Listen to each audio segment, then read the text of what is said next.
Hello and welcome to the Crone Zone and to this video on the Pisces full moon, which is a partial lunar eclipse. All eclipses are about endings of things coming to an end, culminating, about shedding, about what is passing, what we can release, what we can let go. And it seems to me very clear that the energies we've been working with since March, when we had the equinox, the vernal equinox, and perhaps even before that, these energies that we've been working on have come to a head now. If you like, we're meeting a soul tide with this big watery moon, which is right by Neptune, the planet of the numinous, of our dreams, of the spirit realm, of all of those things which lie just beyond the veil and which normally we cannot access.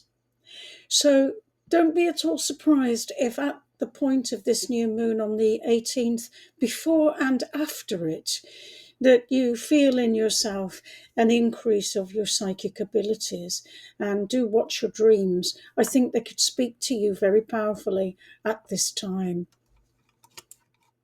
So eclipses, including partial ones like this lunar eclipse, can only happen close to the moon's nodes. And much of the story that we have been living has been very concerned with the lunar nodes. So we have had the North Node in Aries and the South Node in Libra, with Black Moon Lilith conjunct it. Now, some of the concerns that we've been exploring during this period are how we can truly express who we are and express that in a way that doesn't disintegrate into bloated egotism, but that expresses our true self, our deep self, our full self, the whole of what we can be. And during this time, Chiron has been in Aries, flagging up for us our wounds, those places where we felt we cannot be our true, authentic selves, where we felt barred from real expression of who we are. And we've been trying to heal that, and at the same time, beware of the pitfalls of Chiron in Aries, of overcompensating by puffing ourselves up and falling into the traps of false window dressing, as it were, instead of attending to our real deeper selves and their needs and their pains. And part of the message of the time, very clearly to us, has been to accept ourselves as we are, to learn to love ourselves, to find ways to integrate the disowned part of ourselves, bring them home, heal them. This is quite an ask, and it's a big journey, and I'm sure it continues over a whole lifetime.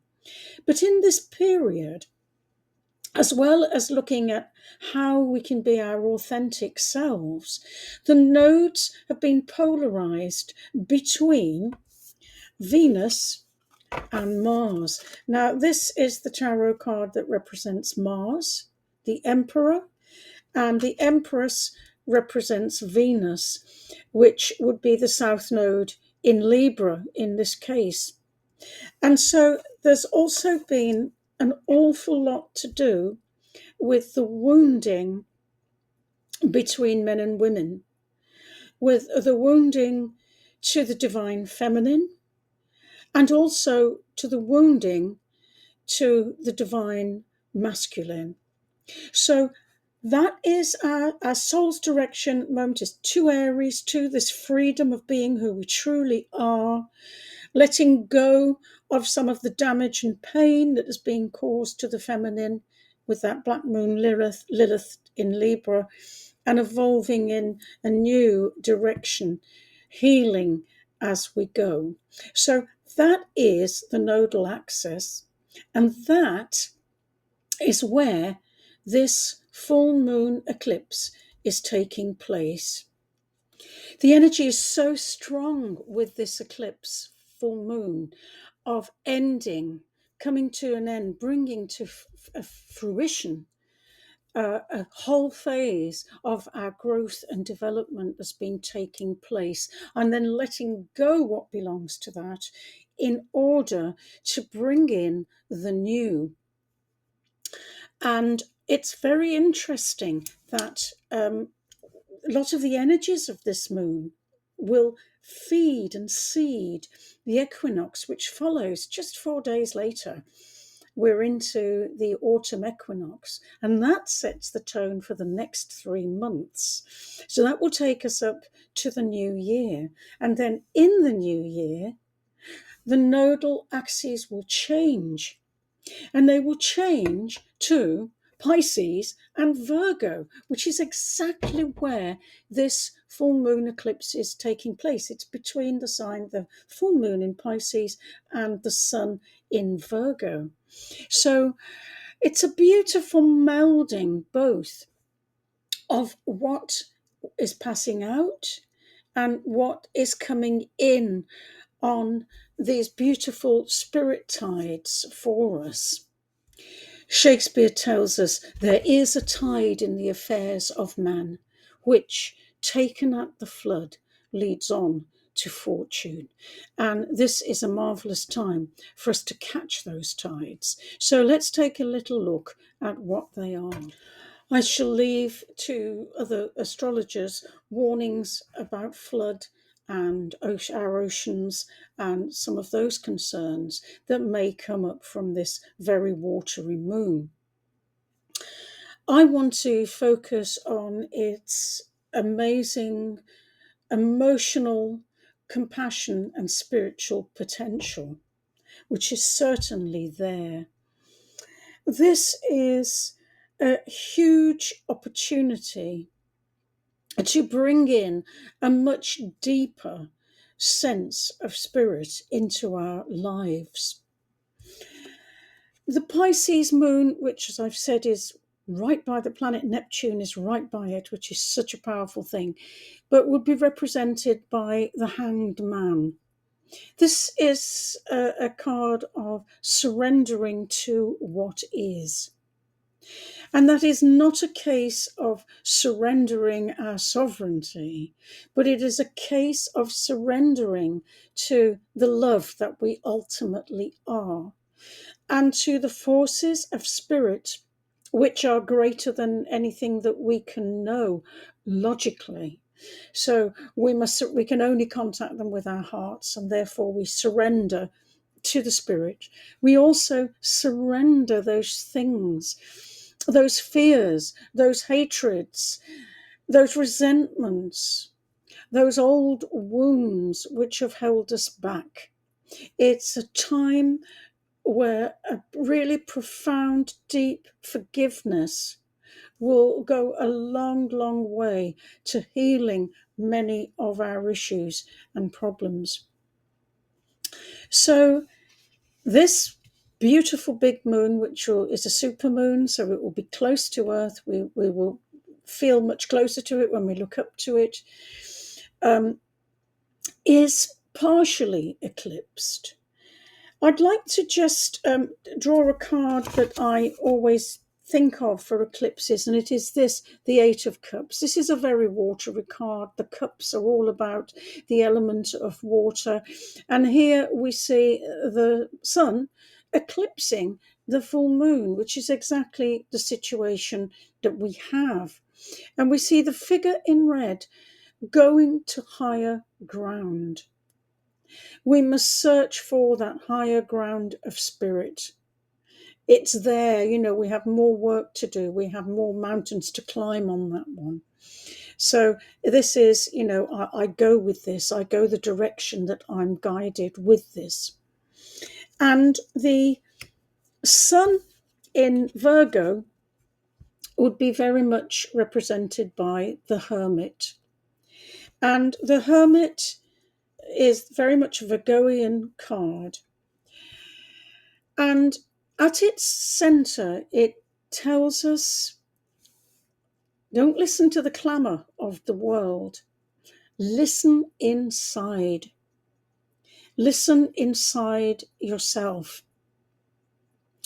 Listen, be quiet and listen inside. I think that is the real message of that, because it is in those quiet transmissions that we're able to catch some of the nebulous, amorphous messages from Neptune. How will we hear them? By listening inside. And the other thing about Virgo, which is so very important here, this is a harvest moon. Virgo is very much the sign of the harvest, the autumn harvest, goddess Ceres.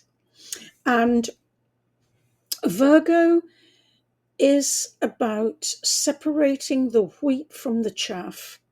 What matters? What's important? What's of worth and what isn't? This is something Virgo excels at. It's discrimination. The other thing that the Virgo sun will excel at are those daily observances, that small, helpful, earth-based, down-to-earth, day-to-day, sixth house kind of tasks, which are exactly the way for spirit to embed here. It doesn't embed by us just drifting off into our minds, lovely as that may be, trying to get up to our, reach the heights. It's about bringing this down to the daily, day-to-day level.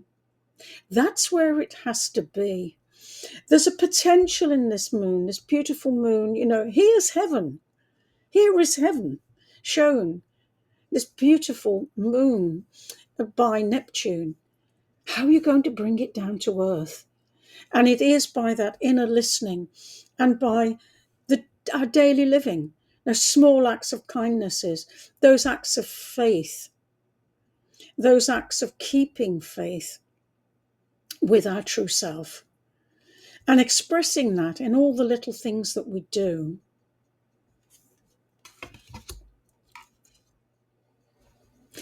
Asteroid Vesta, a keeper of the eternal flame, the sacred flame, is sitting right by Mercury at this full moon. And Mercury itself is opposite Saturn in Pisces, which is asking us to make the dream real.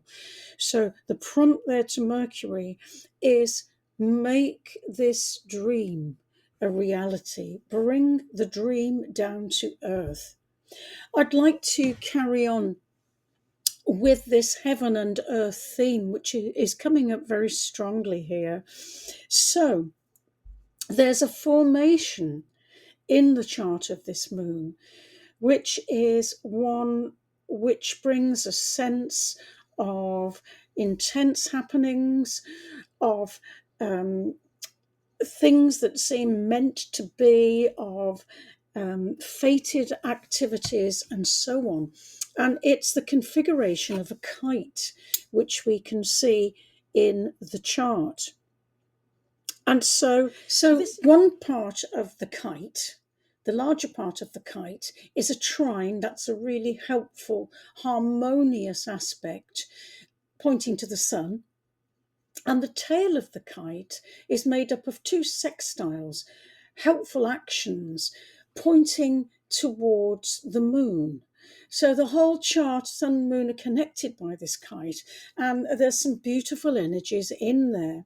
So Uranus, the great awakener, and Pluto, who's also giving us quite a wake-up call, as we can see with Angel Gabriel blowing his trumpet there, are both aspecting the sun in a really positive way. So the Virgo sun is being supported by these sky god planets, these big heavy hitter outer planets, are very much supporting the sun, and they are also sextiling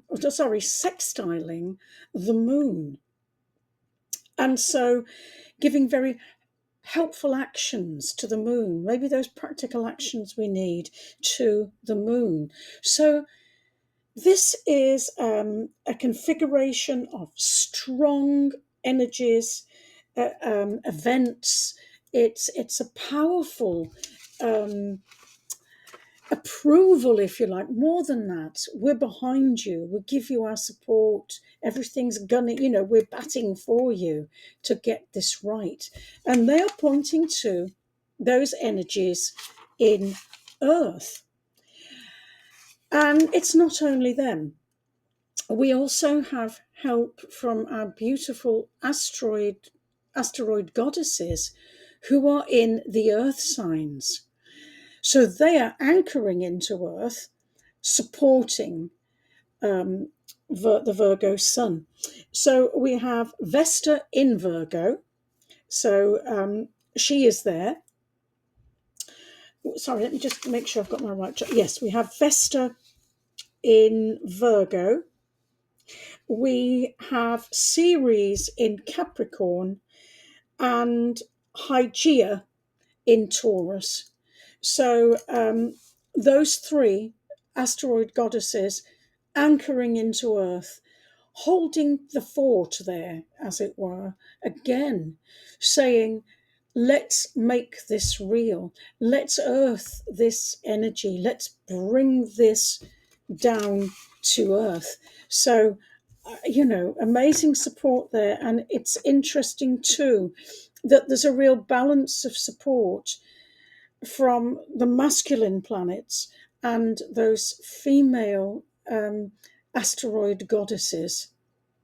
So it's like both polarities that we're seeing between the masculine and feminine energies are batting for this success, for this to happen.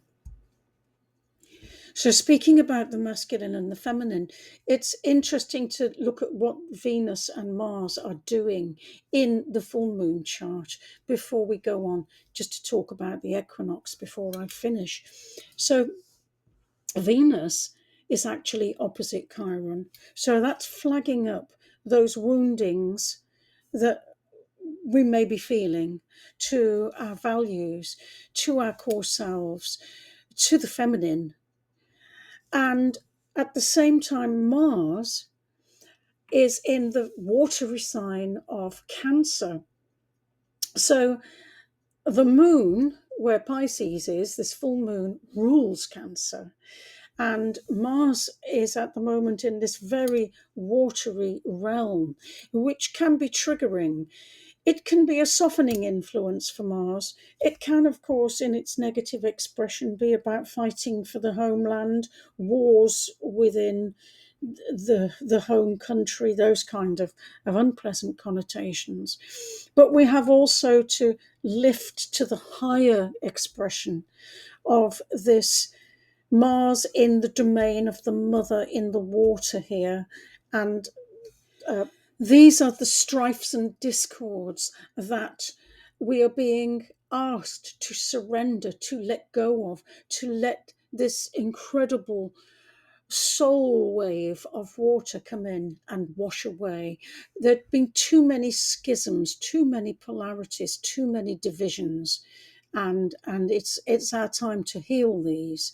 And the only way, really, truly to heal is to forgive and to let go.